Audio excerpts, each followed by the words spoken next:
টুকি। আজকের জন্য আমি হলাম মেকআপ সুন্দরী। আসসালামু আলাইকুম, কেমন আছেন সবাই? আলহামদুলিল্লাহ, আমি তো অনেক ভালো আছি। আর এই যে দেখেন, শাড়ি পরেছি আর মেকআপ করব না এটা তো হতে পারে না। সো আমি তেমন একটা মেকআপ পারি না, বাট যেমনই পারি মেকআপ তো করতেই হবে। আর এটা হচ্ছে আমার আমেরিকাতে এসে for the first time sari পরা। সো শাড়ি পরে মেকআপ করতে শুরু করে দিয়েছি, যদিও চিন্তায় ছিলাম করব কি করব না, তারপরেও চিন্তা করলাম যে শাড়ি পরে মেকআপ না করলে ভালো লাগবে না। আর আমি যাদের সাথে মিট আপে যাচ্ছি তারা সবাই মেকআপ করবে, সো আমি কেন বাদ থাকবো, আমি যেমনই পারি মেকআপ করব। তো দেখেন, এই যে মেকআপ করে সেটিং স্প্রে দিচ্ছিলাম।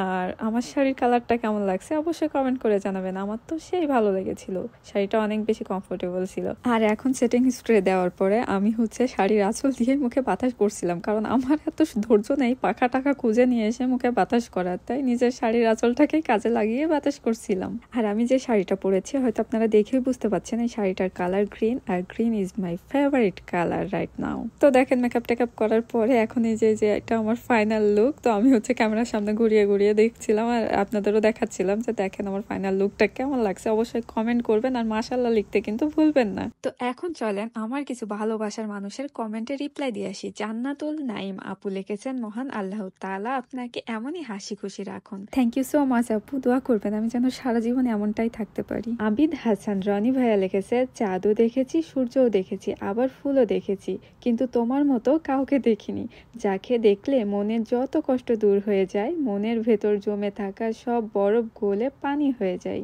সেটাই তুমি। থ্যাংক ইউ ভাইয়া, আপনি অনেক সুন্দর করে লিখতে পারেন, আমার খুব ভালো লেগেছে।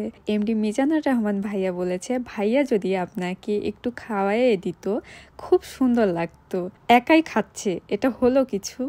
ও আসলে প্রথমে আমাকে খাইয়ে দিয়েছিল ভাইয়া, তখন আমি হচ্ছে ক্যামেরা অন ছিল না, তাই শুট নিতে পারিনি, আর শুট নেওয়ার ইচ্ছাও ছিল না, তাই বিষয়টা ক্যামেরাতে ধরা পড়েনি। তো থ্যাংক ইউ সো মাচ এত সুন্দর করে কমেন্ট করার জন্য। আর এখন থেকে আমি প্রত্যেক ভিডিওতে 2 থেকে 3টা রিপ্লাই কমেন্ট করার চেষ্টা করব। সো এখন থেকে সবাই ভালো ভালো কমেন্ট করবেন যদি আমার কাছ থেকে রিপ্লাই কমেন্ট পেতে চান। সো দেখেন, আমি হচ্ছে গল্প করতে করতে ফুল ছিঁড়ছিলাম, ছিঁড়ে কানে পড়ার চেষ্টা করছিলাম, যেটা আমার খুব ভালো লাগে। তো হচ্ছে ফুলগুলো ঝরে ঝরে কান থেকে পড়ে যাচ্ছিল, তো আমি দেখাচ্ছিলাম যে দেখেন, যেটুকু নসিবে থাকবে সেটাই তো নিতে হবে। আমার ভাগ্যে যদি একটা ফুল থাকে তো আমাকে একটাই নিতে হবে, তো বাকি 3টে 4টে যাই না কেন সেটা আমার কাছ থেকে চলে যাবে, এটাই স্বাভাবিক। আর এখন দেখেন, আমি হচ্ছে ক্যামেরা স্ট্যান্ড নিয়ে আসিনি, তো পাশেই আমি ফোনটাকে রেখে ফুল ছিঁড়তে গেছি, যে ফুল আজকে আমি ছিঁড়বই। আর বুদ্ধি থাকলে যে ক্যামেরা স্ট্যান্ডের দরকার হয় না তার জলজান্ত প্রমাণ হচ্ছে আমি। দেখেন, ইজিলি ফোনটাকে পাশে রেখে আমি হচ্ছে ভিডিও শ্যুট করতেছিলাম, তো দেখেন আবারও ফুল আমার কাছ থেকে ছুঁড়ে চলে যাচ্ছে। মানে আমিও নাছর বান্দা হয়েছি যে না, আজকে ফুল আমি কানে পরবই আর সেটা ভিডিও শ্যুট করবই। সো দেখেন, ফাইনালি আমি ফুল পরে নিয়েছি। ফুল পরে আমাকে সুন্দর লাগুক না না লাগুক, আমাকে ফুল পরতেই হবে। সো ফুল পরে এই যে ফাইনালি যেটা আমি সবসময় করি এবারও করে দিলাম, ফু দিয়ে উড়াইয়ে দিই, যেটা আমার খুব ভালো লাগে। তো যাই হোক, আজকে অনেক বেশি মজা করলাম। আজকে আমার এই লুকটা কেমন লেগেছে অবশ্যই জানাবেন, আর যদি ভালো লাগে অবশ্যই মাশাআল্লাহ লিখতে ভুলবেন না।